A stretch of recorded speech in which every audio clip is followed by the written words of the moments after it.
الله من الشيطان الرجيم بسم الله الرحمن الرحيم الحمد لله رب العالمين حمدا حامدين حمدا شاكرين حمدا صابرين حمدا صائمين حمدا شاكرين حمدا كافين حمدا يوافي نعمه ويكافئ مزيدا يا ربنا لك الحمد كما ينبغي لجلال وجهك وعظيم سلطانك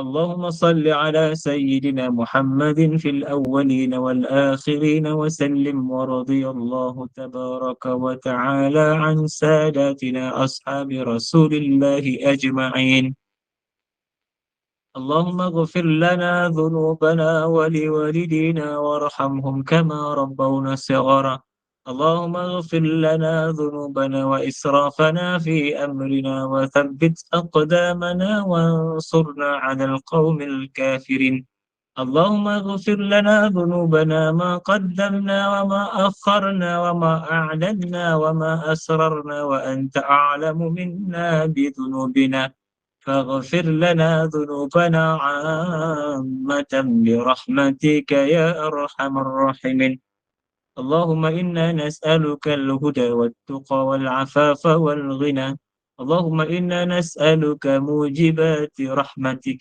وعزائم مغفرتك والغنيمة من كل بر والسلامة من كل إثم والفوز بالجنة والنجاة من النار والعفو عند الحساب اللهم إنا نسألك رضاك والجنة ونعوذ بك من سخطك والنار اللهم افتح لنا أبواب الخير وأبواب البركة وأبواب القوة وأبواب الصحة وأبواب السلامة وأبواب العافية وأبواب الرزق وأبواب التوبة وأبواب النعمة وأبواب المغفرة وأبواب العلم والفهم وأبواب الجنة يا رب العالمين ربنا افتح بيننا وبين قومنا بالحق وأنت خير الفاتحين Ya Allah, Ya Rahman, Ya Rahim, Engkau yang maha melihat,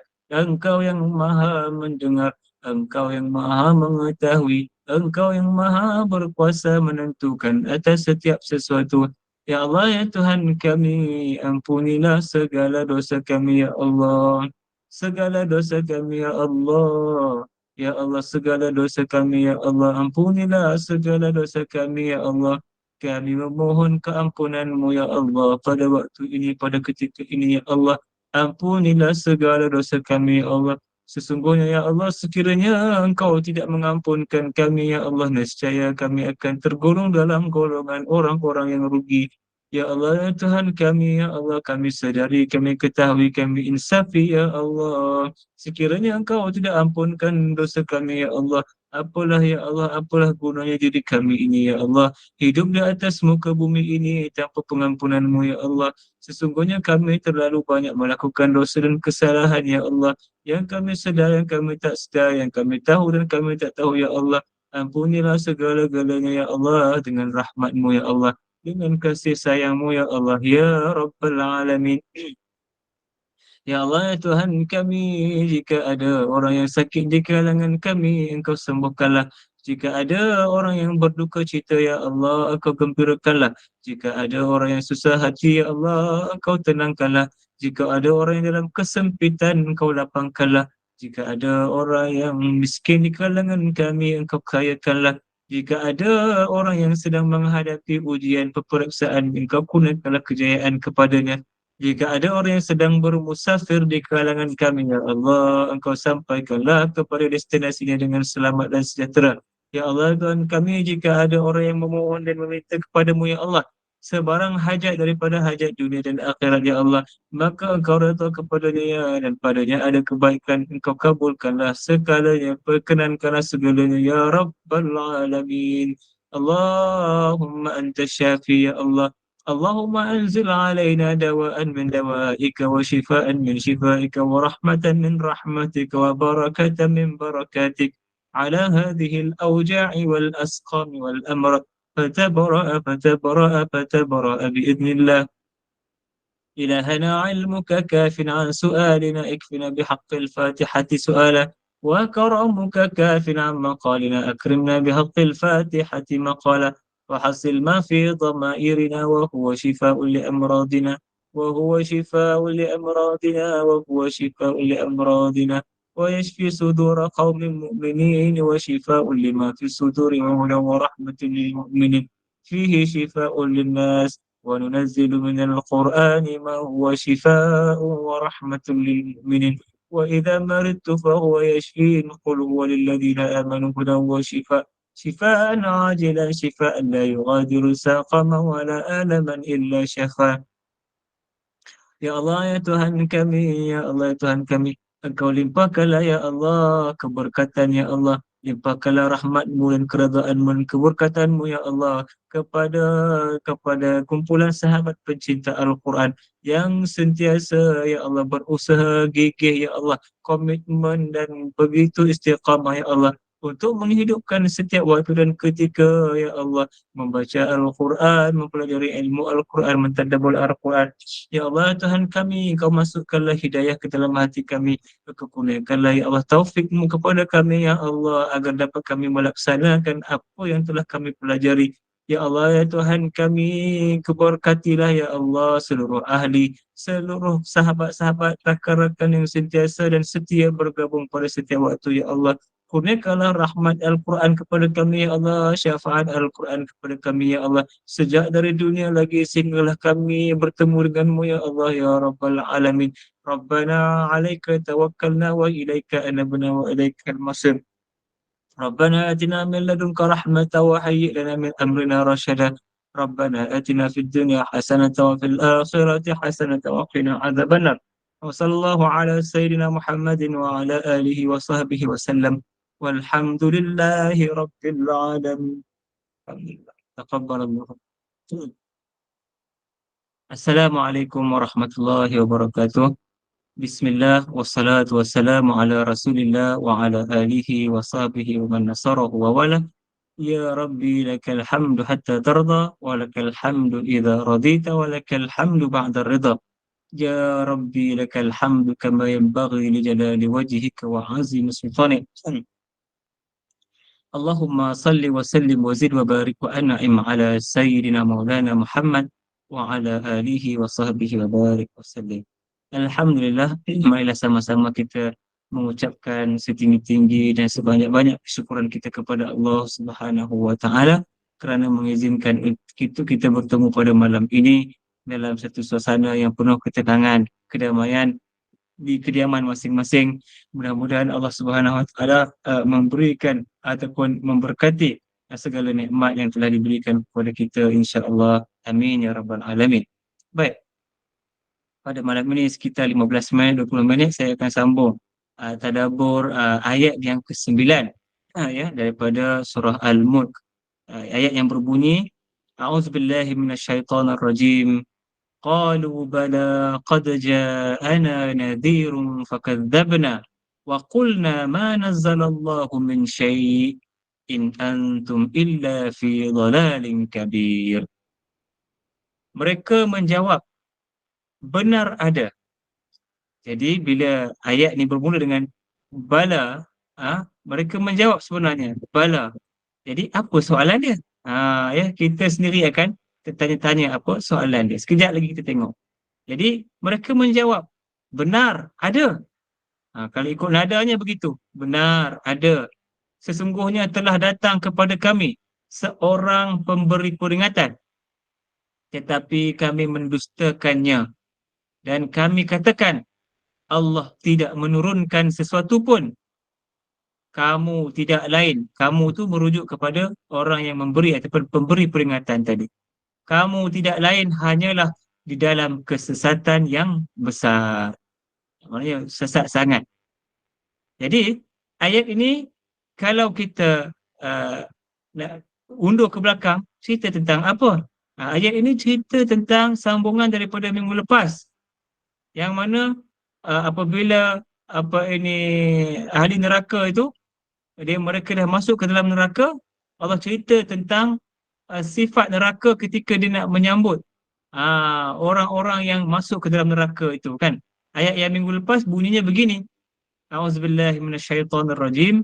Takadu tamayyazu minal ghaiz. Kullama ulqiya fiha fawjun sa'alahum khazanatuha. Alam ya'tikum nadhir? Hampir-hampir ia pecah berkecai-kecai kerana kuat marahnya, iaitu neraka tadi. Tiap-tiap kali dicampakkan ke dalamnya sekumpulan besar daripada kalangan orang kafir, bertanyalah penjaga-penjaga neraka itu kepada mereka. Jadi inilah dia soalannya, kepada jawapan yang datang pada ayat yang ke-9 tadi. Soalan dia apa? Tidakkah kamu pernah didatangi seorang rasul pemberi peringatan dan amaran sewaktu di dunia dahulu? Jadi ayat ini adalah ayat soalan kat hujung dia. Alam ya'tikum nadhir? Bukankah semasa di dunia dulu pernah Allah utuskan, Allah hantar kepada kamu orang yang menyampaikan kepada kamu peringatan dan amaran tentang siksa, azab neraka, lantaran ke apa kesalahan kamu ataupun lantaran pilihan kamu untuk melanggar ataupun tidak mahu mentauhidkan Allah Subhanahu Wa Taala, lantaran kelancangan kita untuk tidak mahu ikut perintah Tuhan. Jadi soalan ni ditanya di sini, ayat yang ke-8. Jadi jawapannya mereka jawab di sini, ayat yang ke-9. Qalu bala, benar ada. Tapi di mana ni situasi ini, suasana ini di mana? Di dalam semasa di hadapan Allah Subhanahu Wa Taala, semasa dah nak masuk neraka, semasa sudah berada di hadapan siksaan. Baru dia nak jawab. Dulu semasa di dunia tidak. Ya. Jadi di akhirat dah nak kena azab baru dia kata benar ada. Sesungguhnya. Itu satu ayat yang menunjukkan betul.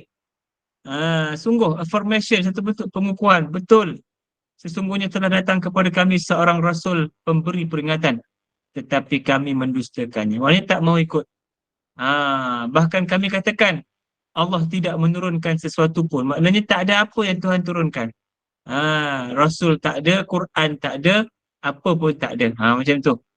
Kamu tidak lain, bahkan kami kata pula, yang ni orang-orang musyrikin, orang-orang yang menolak dakwah Rasul tadi, mereka kata pula kepada Rasul, kamu tidak lain hanyalah di dalam kesesatan yang besar.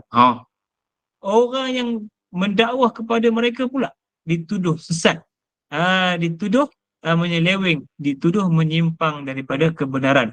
Maksudnya kesesatan yang besar tu dia tak nampak pada pihak dia, dia nampak pada pihak orang yang berdakwah kepada kebenaran tadi. Jadi itu sinopsis ataupun terjemahan ringkas daripada ayat 9, yang mana saya sedut sedikit ataupun saya sorot ke belakang sedikit supaya kita nampak apa kaitan ayat yang ke-8 dengan ayat yang ke-9 dengan ayat yang sebelumnya, yang mana ayat yang ke-9 adalah jawapan daripada persoalan di hujung ayat, iaitu alam ya'tikum nadhir. Bukankah pernah datang kepada kamu seorang rasul pemberi peringatan dan amaran suatu ketika dulu? Sebab itu ayat yang ke-9 ni menjawab qalu bala. Ya, mereka menjawab benar ada. Baik. Tafsir ringkas tentang ayat ini. Setelah Allah Subhanahu Wa Taala melalui ayat 8 menggambarkan kemarahan neraka, ya, serta lontaran pertanyaan yang diajukan ataupun yang ditanya oleh malaikat tadi, yang mengecam penghuni neraka dalam ayat yang sebelumnya, iaitu ayat 8. Maka ayat ini diteruskan dengan dialog. Maksudnya dialog tadi, alam ya'tikum nazir, ditanya, malaikat tanya, kan?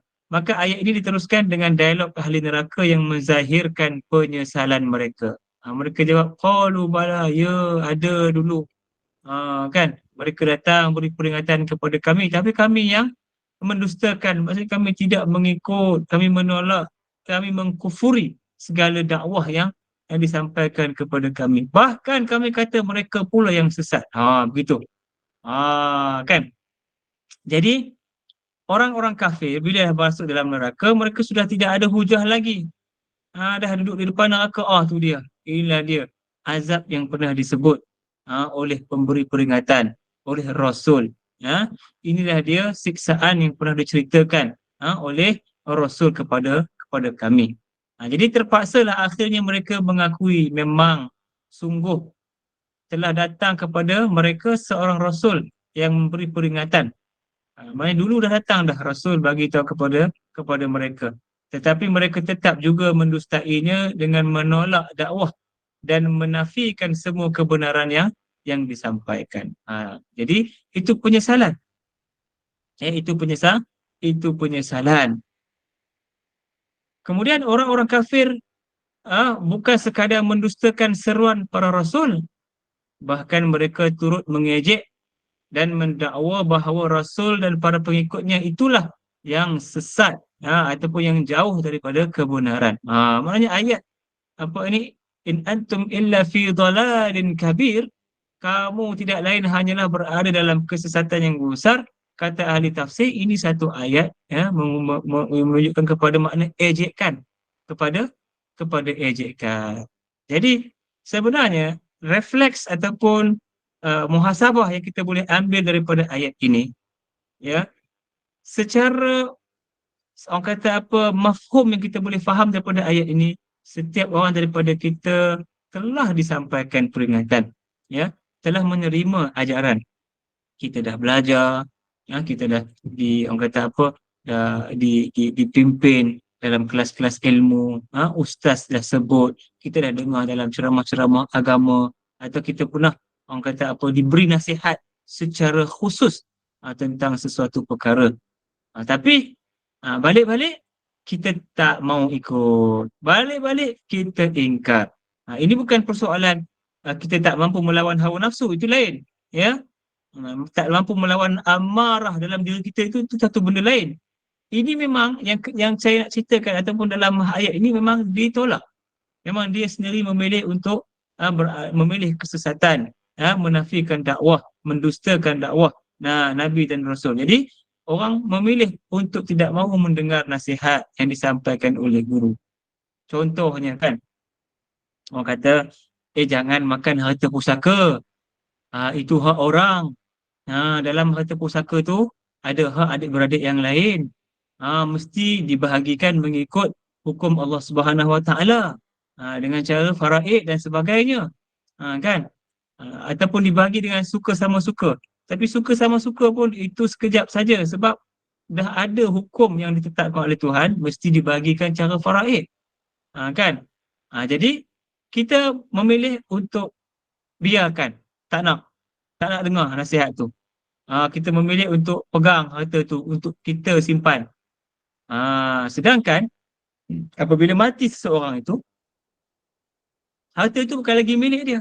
Harta itu milik Allah Subhanahu Wa Taala yang perlu diselesaikan, ataupun orang kata apa, milik ahli keluarga, ahli waris yang masih ada tadi, yang perlu dibahagi-bahagikan mengikut ilmu faraid. Bila mati, selesaikan dia punya apa ni, wasiat, dia punya hutang, dia punya apa ni, urusan pengkebumian.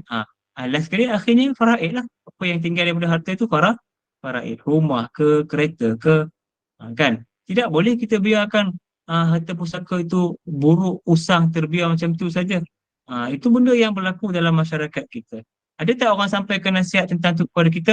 Ada. Tapi kita memilih untuk tidak menguruskan harta pusaka itu, maka kita kena bersedia. Nanti nak jawab dengan Allah apa dia. Tak ada jawapan sebenarnya. Memang tak ada jawapan. Akhirnya kita akan menerima siksaan. Begitu juga dengan harta benda anak yatim. Kan kita ada jaga anak yatim, kita ada jaga hak anak yatim. Jadi kita kena pulangkan, kita kena orang kata apa, menguruskan secara yang paling efisien, paling baik sekali, supaya kita tidak makan harta anak yatim tu. Tapi bila kita rasa kita yang menguruskan, kita rasa kita yang berkuasa, maka kita makan, menggunakan harta anak yatim tu sewenang-wenangnya. Bahkan ada yang sampai menzalimi anak yatim tu langsung, tidak diberi perhatian. Jadi itu adalah antara perkara-perkara yang telah disampaikan peringatan, ajaran, ilmu pengetahuan sejak dulu lagi. Tapi bila kita menolak, itu contoh, ya. Contoh kita menolak ilmu tentang ataupun peringatan yang disampaikan tentang orang kata apa tadi, harta pusaka dan pengurusan harta anak yatim, maka itulah kita akan menerima siksaan daripada Allah Subhanahu Wa Taala di hari akhirat kelak.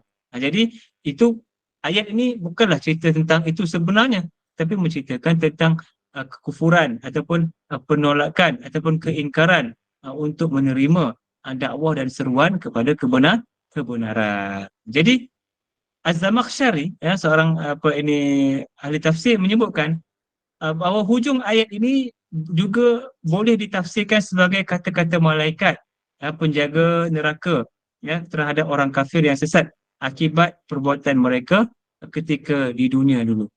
Jadi alam ya'tikum nadhir, itu kata-kata para malaikat kan. Kemudian kalau kita tengok beberapa pengajaran yang penting untuk kita hayati ya pada malam ini untuk kita renungkan, kita renunglah mana-mana ayat Al-Quran yang menggambarkan kecaman. Mana-mana ayat Al-Quran yang menggambarkan tentang kecaman, tentang soal jawab, siksaan di dalam api neraka ataupun yang dihadapi oleh ahli neraka. Kita renung ayat-ayat yang sebegitu. Kerana apa? Kerana ayat itu sebenarnya boleh menjadi peringatan kepada kita juga. Bukan ayat itu diceritakan untuk orang-orang terdahulu sahaja. Memang setiap ayat ada asbabun nuzul. Memang ada asbabun nuzul ayat tu. Tapi dia sebenarnya Al-Quran boleh kita ambil iktibar, ambil peringatan, tadabbur dan penghayatannya di sepanjang zaman. Kita letakkan ayat ini anggota apa secara realistik di bumi yang nyata pada bila-bila masa. Maka kita akan dapatlah petunjuk, dapatlah taufik daripada Allah Subhanahu Wa Taala. Supaya apa? Kita ambil peringatan daripada ayat-ayat yang begini, ya, supaya kita berwaspada daripada melakukan kekufuran tadi, penolakan terhadap dakwah dan kebenaran, ya, dan kemungkaran, supaya kita dapat jauh daripada kemungkaran semasa kita hidup di dunia. Kadang-kadang nasihat, pesanan, teguran, ya, bukan datang daripada orang luar, datang daripada adik kita, contoh, atau datang daripada abang kita, atau datang dari kakak kita, datang daripada adik, daripada anak sendiri pun, ya.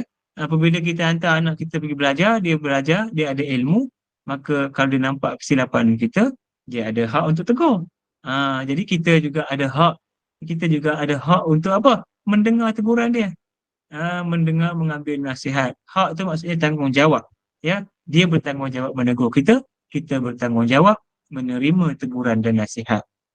Jadi tak ada batas. Ya, sebenarnya dalam menyampaikan dakwah tak ada batas. Ha? Sama level kita boleh nasihat. Level atas sikit tak boleh nasihat. Itu tak ada, tak pernah disebut. Ya, tak pernah disebut, tak pernah diajarkan, bahkan diceritakan dalam kitab-kitab, para khalifah ditegur oleh orang bawahan. Ditegur, diajar apa yang tak betul, dinasihati supaya menjadi lurus. Para sahabat Nabi Khulafa Ar-Rashidin pun, mereka pun apabila ada kesalahan, mereka akan ditegur oleh rakyat bawahan. Sayyidina Umar kan, yang masyhur dengan ketegasan kegarangannya, tapi bila dia salah, bila Sayyidina Umar radhiyallahu anhu salah dalam satu peletakan hukum, maka seorang wanita bangkit untuk menegur dengan menggunakan hujah yang betul lah. Maka Sayyidina Umar pun mengakui dan menerima teguran. Jadi dalam unsur dalam apa ini gerak-geri ataupun gerak kerja nasihat menasihati ini tidak ada orang kata apa batasan, tidak ada gap, tidak ada kasta di dalam menegur, tapi setiap orang tu mestilah menggunakan cara yang hikmah, yang bijaksana, masa yang betul, waktu yang tepat yang betul, keadaan yang betul dan juga bahasa. Sebab kita menegur ni biasanya menggunakan lidah, menggunakan percakapan. Kalau tidak, kita menggunakan tulisan dengan surat dan bahasa yang baik. Kemudian yang kedua, Allah Subhanahu Wa Taala tidak akan menyeksa hamba-Nya, ya, kecuali setelah diberi peringatan dan sampai peringatan kepada mereka oleh Rasul yang telah diutuskan. Jadi apa benda yang menimpa kita, Dia tidak akan datang tanpa peringatan. Sudah diberi peringatan, sudah diberi amaran, sudah diberi ilmu pengajaran. Jadi oleh itu janganlah kita menolak atau kata apa, menolak ajaran ataupun peringatan yang disampaikan oleh para rasul atau para pendakwah. Sekarang ni yang menjalankan tugas rasul ialah pendakwah.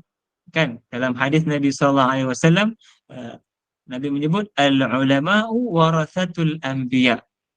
Para ulama adalah pewaris para nabi. Kan? Jadi untuk menjadi pewaris para nabi bukan semestinya dengan nasab keturunan nabi.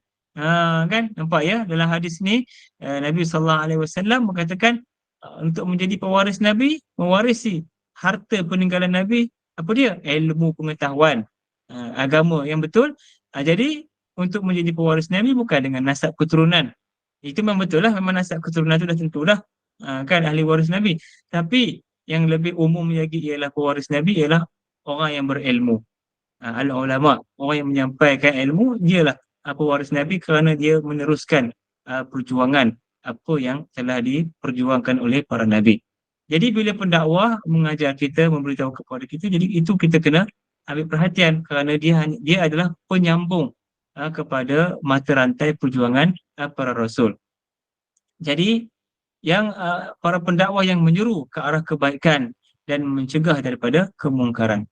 Jadi kita jangan tolak ajaran-ajaran yang disampaikan agar kita tidak termasuk dalam golongan orang-orang yang akan menyesal di hari akhirat kelak seperti mana yang kita baca pada ayat yang ke-9 ini. Fakadzabna, mereka kata fakadzabna, kami mendustakan. Wa qulna ma nazalallahu min syai', kami kata tak ada apa yang Tuhan turunkan. Kami kata lagi mereka tidak lain ataupun kamu tidak lain hanyalah orang-orang yang di dalam kesesatan yang besar. Jadi menyesal lah. Menyesal ketika di hari akhirat, satu penyesalan yang tidak berguna lagi. Dan sesungguhnya Allah Subhanahu Wa Taala itu maha adil dan maha tegas. Ya, siksanya terhadap orang-orang yang ingkar terhadap perintah dan larangan Allah Subhanahu Wa Taala. Ialah mana tak tegas, mana tak orang kata apa, ya tegas tadi kerana Allah Subhanahu Wa Taala dah mengutuskan Rasul, menurunkan kitab, ya untuk diajarkan kepada kita banyak ilmu-ilmu untuk kita jadikan panduan dalam kehidupan kita, tapi tetap menolak, tetap mengingkari segala perintah Allah Subhanahu Wa Taala. Dan itulah bukti keadilan Allah Subhanahu Wa Taala. Ya, Allah tidak akan menyiksa. Ya, Allah tidak akan menyiksa hamba-Nya itu sebelum dia diberi ilmu, diberi peringatan, diberi ajaran tentang apa yang betul, apa yang salah. Jadi bila tak ikut, bila ingkar, bila kufur, Tuhan siksa. Adil. Itu adil. Kerana Tuhan sudah ajar, Tuhan dah sampaikan peringatan. Yang tak adilnya kalau tak diajar, tak dikhabar, tak diberi peringatan, tak ada rasul, tak ada nabi, tiba-tiba diazab, disiksa. Itu tak adil dan itu mustahil berlaku kepada Allah ataupun mustahil dibuat oleh Allah Subhanahu Wa Taala kerana Allah Maha Adil. Macam kita kan, kita sebelum kita nak marah, nak rotan anak kita tu, kita tak boleh rotan terus sebab dia tak tahu. Mesti kita beri peringatan dulu, beri ajar, tunjuk ajar, beri disiplin begini, macam ni, kita tunjuk kepada dia apa yang patut, apa yang betul, ilmu begitu begini. Jadi bila sampai masa dia tidak ikut, dia ingkar, kita pun akan rotan. Jadi adil tak? Adil lah, kerana kita sudah orang kata apa, ajar, kita sudah tunjuk. Jadi itu analogi yang mudah kita faham. Jadi yang ketiga, pengajaran yang penting juga ialah usahlah kita mencipta pelbagai alasan untuk mengingkari perintah dan larangan Allah Subhanahu Wa Taala. Maknanya alasan tu datang daripada diri kita, ya, untuk kita mengelak daripada mengikut perintah Allah ataupun menjauhi segala larangan Allah Subhanahu Wa Taala. Kita yang mencipta, ya. Ingat, kerana di akhirat kelak tiada lagi helah, tiada lagi alasan yang dapat diberikan. Tak ada apa lagi lah. Kita nak belok, nak lari ikut mana? Kerana Allah Subhanahu Wa Taala Maha mengetahui. Innahu alimun bidzatis sudur. Allah Subhanahu Wa Taala sesungguhnya Maha mengetahui tentang segala yang ada dalam hati, dalam dada. Benda apa yang terdetik dalam hati, dalam dada kita, semua Allah tahu. Jadi tak ada ruang lagi untuk kita berhelah-helah ataupun memberi alasan. Jadi selain kita hanya mengakui sahaja segala kesalahan yang telah kita buat. Jadi ini penyesalan kita semasa di akhirat. Jadi semasa di dunia kita carilah alasan untuk mengikut perintah Allah. Maknanya untuk kita faham, untuk kita tahu segala perintah Allah Subhanahu Wa Taala itu bukanlah untuk kepentingan sesiapa, sebaliknya kepentingan itu hanya akan balik kepada diri kita sendiri. Kebaikannya akan pulang kepada orang yang ikut, orang yang patuh kepada perintah dan menjauhi segala larangan Allah Subhanahu Wa Taala. Wallahu Subhanahu Wa Taala a'lam. Mudah-mudahan tafsir ringkas satu ayat sahaja daripada surah Al-Mulk ayat ke-9 pada malam ini akan membangkitkan semangat kita, akan menghidupkan kesedaran dan keinsafan kepada kita untuk terus berjuang mematuhi segala perintah Allah Subhanahu Wa Taala dan menjauhi segala larangan Allah. Qulu qawli hadza wa astaghfirullahal azim li wa lakum. Wassalamualaikum warahmatullahi wabarakatuh. Kembali kepada saudari moderator. Terima kasih diucapkan kepada Al-Fadhil Ustaz atas kesudian memimpin bacaan Suratul Mulk beserta pengisian kuliah sebentar tadi. Daripada perkongsian Al-Fadhil Ustaz tadi, dapatlah kita merangkumi tiga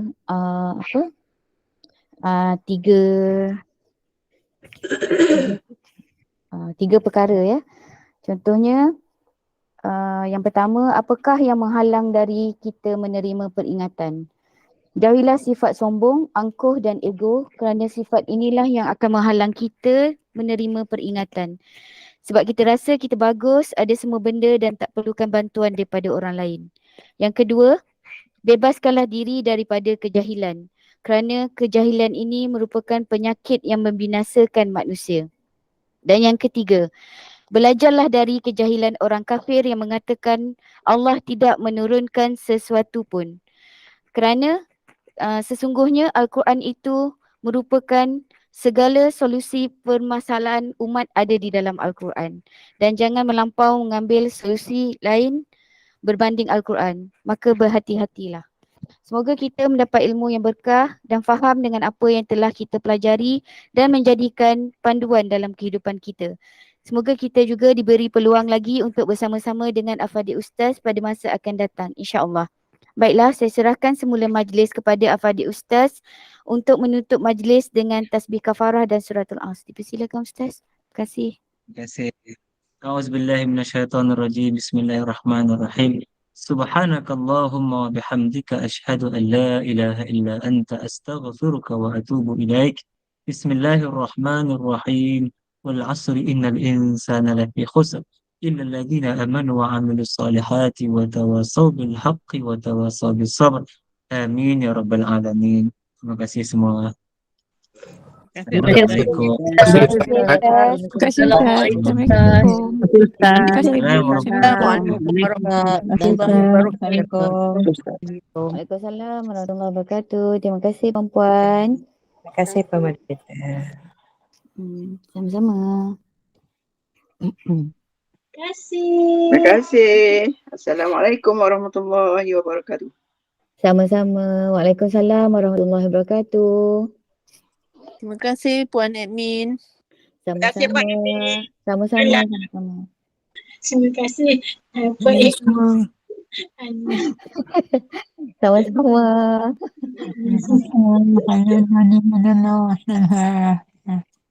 Terima kasih Ania. Terima kasih Kak Noh. Terima kasih Kak Noh. Okey, jumpa lagi. Jumpa pagi esok insya-Allah. InsyaAllah. Minta diri dulu ya semua. Assalamualaikum warahmatullahi wabarakatuh.